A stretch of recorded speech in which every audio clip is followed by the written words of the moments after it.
Viewers, good morning. এখন বাজে সকাল 10:30। বেরিয়ে পড়েছি, যাচ্ছি হচ্ছে পার্লারে। আজকে একটু চুলের ট্রিটমেন্ট করাবো, তাই জন্য আমি আর সুপ্রিয়া যাচ্ছি হচ্ছে মোনালিসা বিউটি পার্লারে, যেটা হচ্ছে হাতিবাগানে আর্সেলানের পাশে। তো ওখানে আমি ড্যান্ড্রফ ট্রিটমেন্টটা করাবো আর সুপ্রিয়া স্পা করাবে। তো চলো যাই, গিয়ে ভেতরে কথা বলি, চুলের কিরম কী কন্ডিশন সেটাও দেখি গিয়ে। তো চলো, আমি ভেতরে চলে এসেছি। এবার এখানে কথা বলি কিরম কি করাবো আমি। তো এখানে দেখছিল আমার চুলের হেলথটা কেমন কি আছে। তো ড্যান্ড্রফ তো প্রচুর আছে, তো উনি বলছিলেন কোনটা করালে বেশ ভালো হবে। তো যাই হোক, আমি কোনোদিনও এর আগে সেরকম চুলে কিছু করাইনি, এই ফার্স্ট টাইম। এর আগে একবার স্পা করিয়েছিলাম, কালার ফালার কোনোদিনও করাইনি, বাট আমার দোলের কালার এখনও রয়ে গেছে চুলে। তো আমরা কথাবার্তা বলে চলে এসেছি ভেতরে, কী করাবো সেগুলো সব বলে নিয়েছি। ওরাও সাজেস্ট করলো এটা করালে চুলটা ভালো থাকবে। তো তো আমার ট্রিটমেন্ট শুরু হয়ে গেছে। ওরা আমার চুলটাকে মানে ভাগ করে নিচ্ছে, কিছু একটা করছে, যাই হোক ক্লিপ দিয়ে আটকে দিয়েছে। তো সুপ্রিয়া চলে গেছে, ওর ওখানে হেয়ার ওয়াশ হয়ে গেছে, ওর স্পাটাও শুরু হয়ে গেছে। দেন স্পা আর হেয়ার ফল ট্রিটমেন্টটাও করবে, কারণ ওর প্রচণ্ড হেয়ার ফল হচ্ছিলো। তো যাই হোক, সামনের দিকেই চুলটা করে কেমন একটা বাচ্চা বাচ্চা লাগছে। তো চলো, তারপরে এখন আমার ড্যান্ড্রফের জন্য কিছু একটা লাগিয়ে দিচ্ছে স্ক্যাল্পে। তো এটা লাগিয়ে নিয়ে ভালো করে ম্যাসাজ করছিল। সকালবেলা গিয়ে এরকম ম্যাসাজ পেলে কার না আরাম লাগে বলো, আমার তো ঘুমই পেয়ে যাচ্ছিলো। তো যাই হোক, দেখো ওরা খুব সুন্দর করে ম্যাসাজ করে দিল। দেন তারপরে কিছুক্ষণ রেখে হেয়ারটা ওয়াশ করে দিল।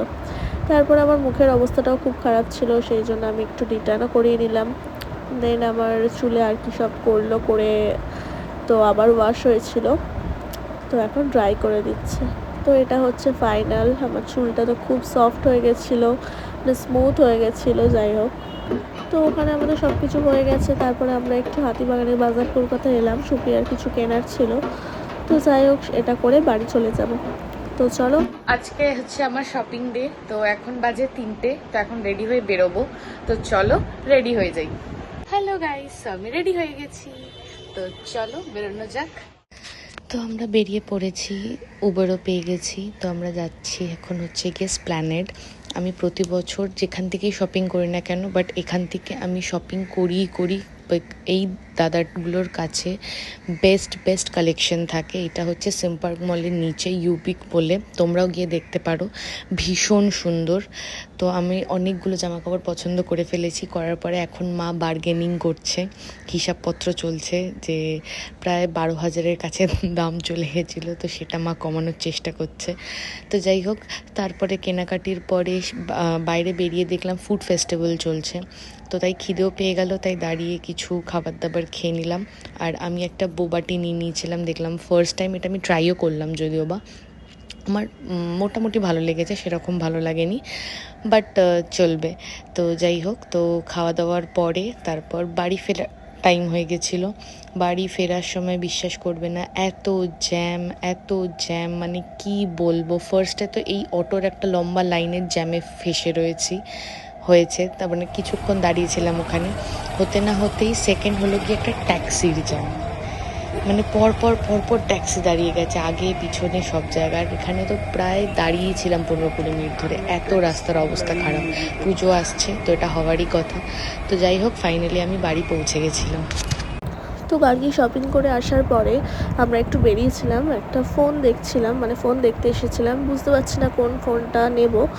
তো কাকিমার জন্য গাড়িতে একটা ফোন দেখছিল। হাই গাইস, খসছে গাইস খুব বাজেভাবে।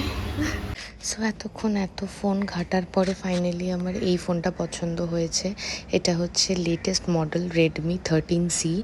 তো জাস্ট দেখো, কালারটা এত সুন্দর ফোনটার। তো আমার তো খুব পছন্দ হয়েছে এই ফোনটা। তো তারপরে এত পাতলা, এত স্লিক, এত সুন্দর যে কি বলবো। তো যাই হোক, কাকিমাকে ডেকেছি, এই যে ফোন, কাকিমাকে সারপ্রাইজ দেবো, কাকিমা আসছে। সারপ্রাইজ। কেমন লাগছে গার্গি শোনা? সেই সেই শুধু ইএমআই টাকাটা দিয়ে দিতে পারলেই হবে। তোমরা একটু বেশি বেশি করে সাপোর্ট করো, আমাকে একটুখানি ইউটিউব থেকে টাকা কামাতে সাহায্য করো, আমাকে ইএমআই দিতে হবে। তো কবে? সেপ্টেম্বরে। ও মানে এই মাসের 5 তারিখে শেষ হয়েছে। পরের মাস থেকে আবার একটা ইএমআই শুরু হবে। এসো না। বসে বসে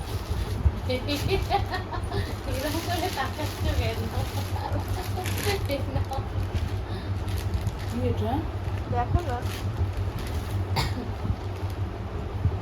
খুলে দে গাড়ি। নিজেই ফোন তোমার কেন? তুমি তো কিনবে বলছিলে ফোন। ও কিনে দিল। এই দেখো কি সুন্দর কালারটা। তো তোমরা তো দেখতেই পেলে কাকিমা ফোন পেয়ে খুবই খুশি হয়েছে। তো তারপরে চলে এলাম তোমাদেরকে একটু প্যান্ডেলটা ঘুরিয়ে দেখাতে। হ্যাঁ, মানে এটা তেলেঙ্গা বাগানের প্যান্ডেল। এবারে আমাদের থিম পৃথিবী গদ্যময়।